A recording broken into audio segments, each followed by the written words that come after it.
Hello, BookTube. Well, I come to you today a bit at rock bottom. Not only is it a bleak and barren Sunday, in which I get no books in the mail, but it's also the morning after a very rough night for one of my dogs, when we had no sleep and no peace. And in addition to that, today it's 70 degrees here in Boston. It's after a brief 2 day dip down into the 50s, which was still 25 degrees hotter than it should be at this time of year, at this latitude. It's gone back up to 70, and that has caused whatever it is out there that blooms to bloom and give me an allergy attack like nobody's business. I've been sneezing nonstop for the last 3 hours. I have the bright red eyes and the stuffy nose, so I apologize for the atmospherics of this video, but I thought I would at least try to perk myself up by continuing on with our read along, the Fellowship of the Ring, or the I don't remember the name of the book. I can't even think straight. It's The Lord of the Rings by J.R.R. Tolkien, and we finished our read along of the Fellowship of the Ring, in which the one ring, the Ring of Power, a thoroughly evil thing created by Sauron, the Dark Lord in Mordor, in the land of Middle Earth, has come to light and come into the possession of a hobbit named Frodo.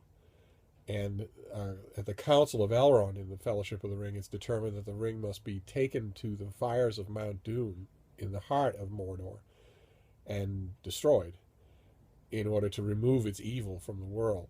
And so a company of 9 walkers, a Fellowship of the Ring, sets out to do that, led by a wizard named Gandalf and by a warrior man named Aragorn, who is the heir of the old Kingdom of the West.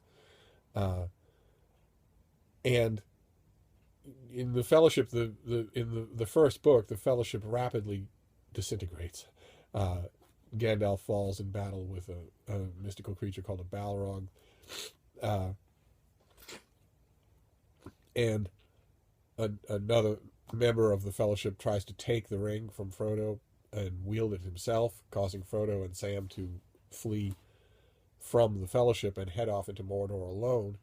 And the 2 other hobbits that are part of the Fellowship are kidnapped by a large band of orcs. And it's just chaos. And when the 2 Towers starts, we're picking up the pieces of that. And the warrior who attempts to take the ring is killed by orcs and kills many before he dies. And Aragorn, Gimli the dwarf, and Legolas the elf decide to chase the band of orcs that has kidnapped their friends. There's nothing more they can do for Frodo.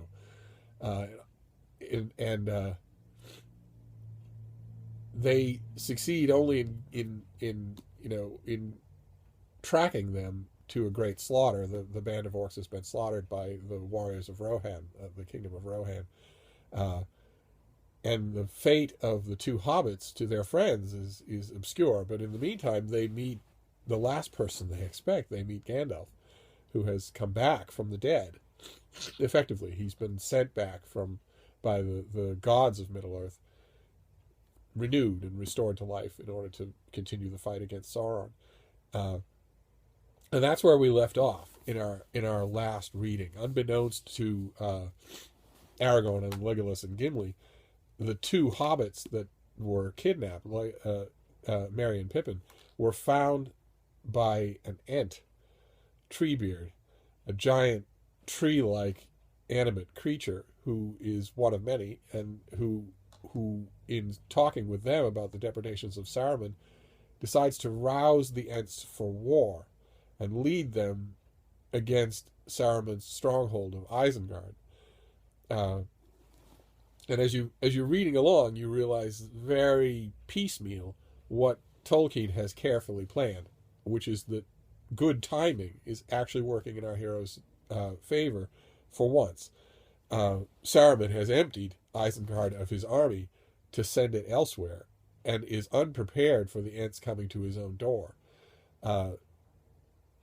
So the chapters that we're starting off with here follow Aragorn and Legolas and Gimli as they go to the heart of the kingdom of Rohan. They go to the to the king of Rohan, and and attempt to help him in his war against Saruman, and the enhanced the fighting Uruk-hai, the enhanced orcs that Saruman is employing. And the chapters that we're dealing with here, we start with Helm's Deep. Helm's Deep is the name of the chapter. It's also the name of a stronghold of Rohan. And there's we're doing chapters. We're starting at chapter 7 here in the Two Towers, and it starts with a battle, the Battle of Helm's Deep, which is a desperate, hard-fought thing in which the good guys look like they're going to lose, and win at the last minute, partially with the help of a character who isn't. He's one of two characters who is fairly pivotal and fairly prominent in the books, but that Tolkien never delves into. His name is Erkenbrand. He's a lord of the Westfold, and he leads a large group of men. He appears at a pivotal moment in the narrative, but we don't learn much about him. And later on, in The Return of the King, there's a similar character, the Prince of Dol Amroth, who we don't know much about him. He's an unfleshed out character, which is a little bit weird for Tolkien. But in the fighting at Helm's Deep, Gimli the dwarf is briefly separated from the others and encounters the caverns, the vast caverns that are underneath Helm's Deep, and is amazed by them. He's amazed by how beautiful they are. And when he comes back, when he's reunited with his friends, he attempts to describe this to Legolas. And I've always thought it was kind of funny that Gimli, who is the most prosaic, the least poetical of all the characters in the Fellowship of the Ring, is actually inspired to poetry by the caverns at Helm's Deep. I want to see if I can find the passage, because it's one of Tolkien's best, and he puts it into the mouth of the dwarf. He's trying to describe the caverns to his friend Legolas, and I just want to read this bit again. Sorry for the adenoidal voice. And Legolas, when the torches are kindled and men walk on the sandy floors under the echoing domes, then, Legolas, gems and crystals and veins of precious ore glint in the polished walls, and the light glows through folded marbles, shell-like, translucent as the living hands of Queen Galadriel.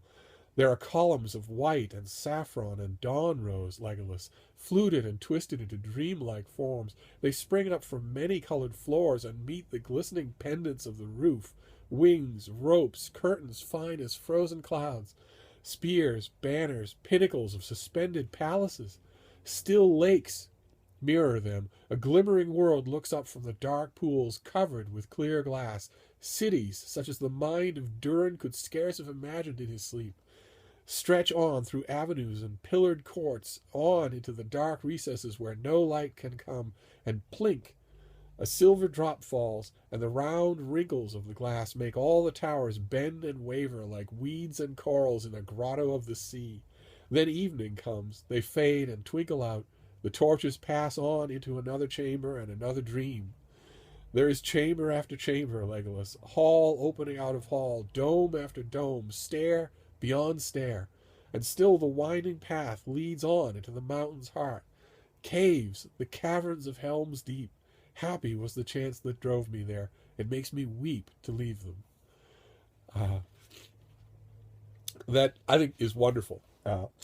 And it shows something that we didn't see in the Fellowship of the Ring. That is Tolkien writing with the pistons off, and he doesn't do that in the first book. He sort of has to rise to the epic theme of these parts of his book. But once Helm's Deep is won, Gandalf makes a mysterious pronouncement. He tells Theoden, the king of Rohan, that he's going to Isengard, and that they're all welcome to come with him. Now, to Theoden, this seems like madness. Theoden's assuming that Saruman's army, his main army, is at Isengard, and that there's no chance that they could even approach it, much less take it by force. And Gandalf won't explain. He left briefly and has returned, it's clear that he knows something about Isengard that we don't know and that Rohan doesn't know. But Theoden has learned to trust him. Everyone has, so they go to Isengard. And as they approach, they realize that something very, very strange has happened at Isengard. It is not a well-kept stronghold anymore. It looks to be in shambles. They get to the keep, the inner part of Isengard, and again, Tolkien's description is just fantastic. A strong place and wonderful was Isengard, and long had it been beautiful. There great lords had dwelt, the wardens of Gondor upon the west, and wise men had watched the stars.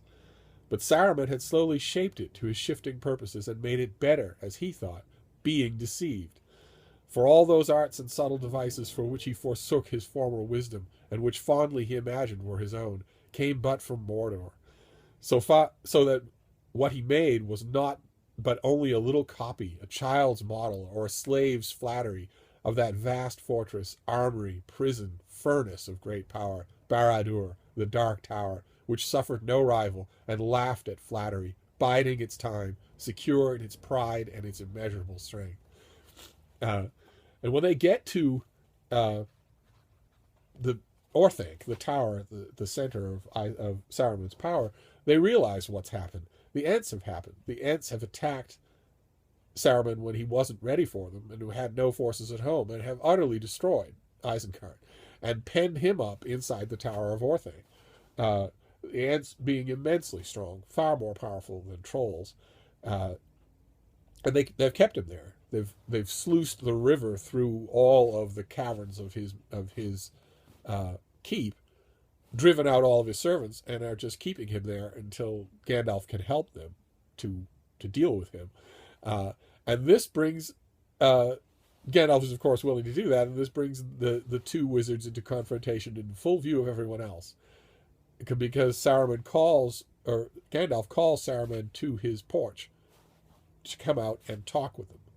And he warns everyone ahead of time that a large part of Saruman's power is in his voice, his ability to sway the minds of those around him through rhetoric and also sorcery-infused speech. And again, Tolkien does a fantastic job describing that. Suddenly, another voice spoke, low and melodious, its very sound an enchantment. Those who listened unwarily to that voice could seldom report the words they had heard, and if they did, they wondered, for little power remained in them. Mostly they remembered only that it was a delight to hear the voice speaking. All that it said seemed wise and reasonable, and desire awoke in them by swift agreement to seem wise themselves. When others spoke, they seemed harsh and uncouth by contrast, and if they gainsayed the voice, anger was kindled in the hearts of those under the spell.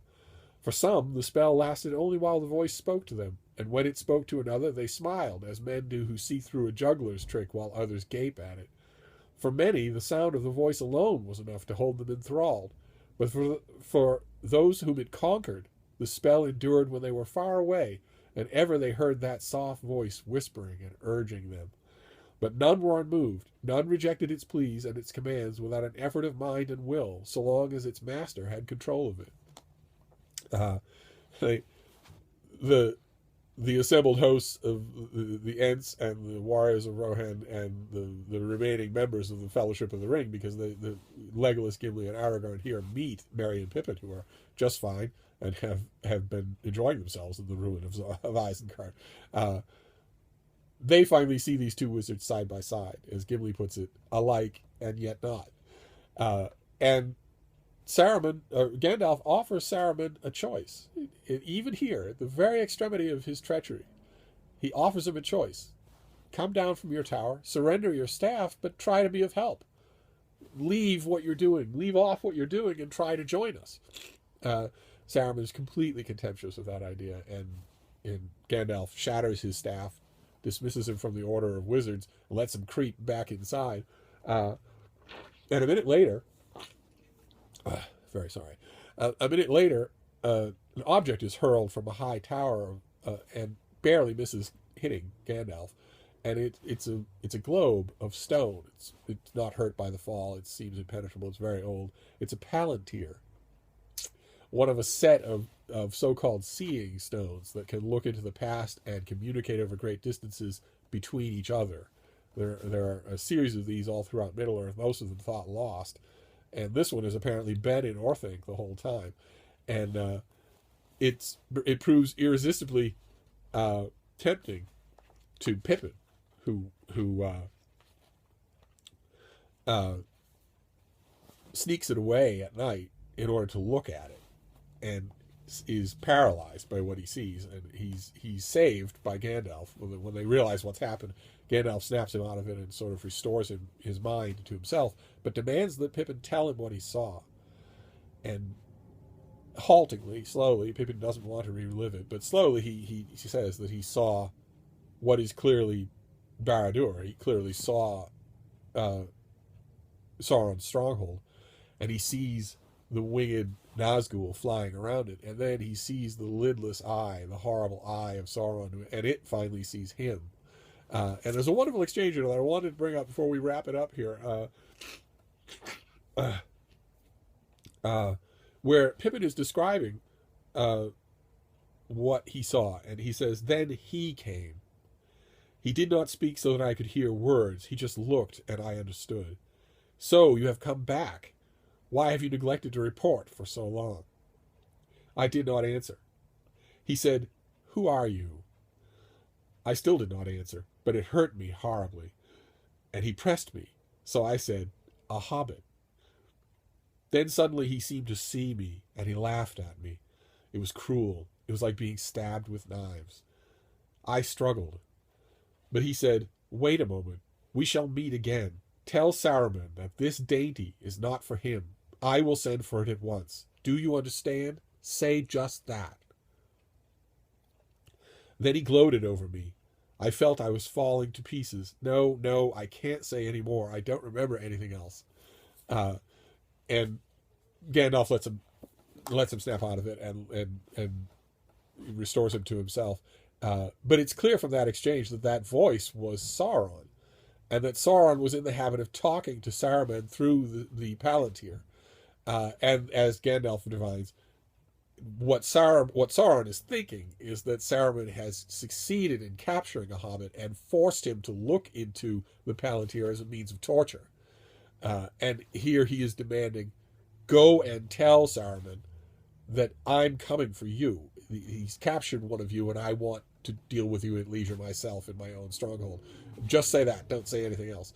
And the reason I find that interesting is because it's the first time we hear Sauron speak. It's the first time that we have any association, an indirect association, with the guy who's the title of the book, The Lord of the Rings. He has the fewest speaking lines of anybody. And it's an interesting thing, because up until this point, he has been not only evil, but kind of unknowable. And for me, the first time I read this, that moment was a little bit of a disappointment, because in that moment Sauron is speaking like, any movie villain. He's just a petty, somewhat effete menacer. There doesn't seem to be anything unworldly about him, unlike, for instance, Gandalf or Galadriel, who do have an unworldly quality about them. He seems like just an ordinary bullying tyrant in a line like that. And we'll come back to that, because there's a pivotal little moment that happens later on that is akin to that. But that is where we leave off in this reading of the Two Towers. The Palantir, the chapter called the Palantir, is the last chapter that we're dealing with today.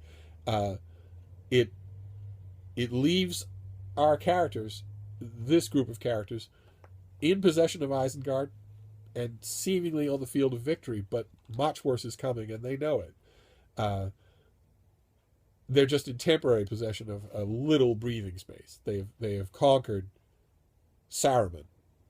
One of the two towers has fallen. Orthanc has fallen to the forces of good. And we move on from there to next time. And next time is a radical shift, because Tolkien makes the decision in the Two Towers to split his narrative completely. He doesn't go back and forth. He splits it down the middle. So the first chunk of the book is the struggles of Aragorn and Gandalf and the powers of the West against the military forces of Mordor and Isengard. And the second half of the book shifts to Frodo and Sam on their foot trek to Mordor. A completely different tone and register. So we'll see how that goes the next time. I will hope that I'm that I'm in better shape for that, and I will also do my best not for it to be quite so long until we get to the next time. And in the meantime, thank you, BookTube.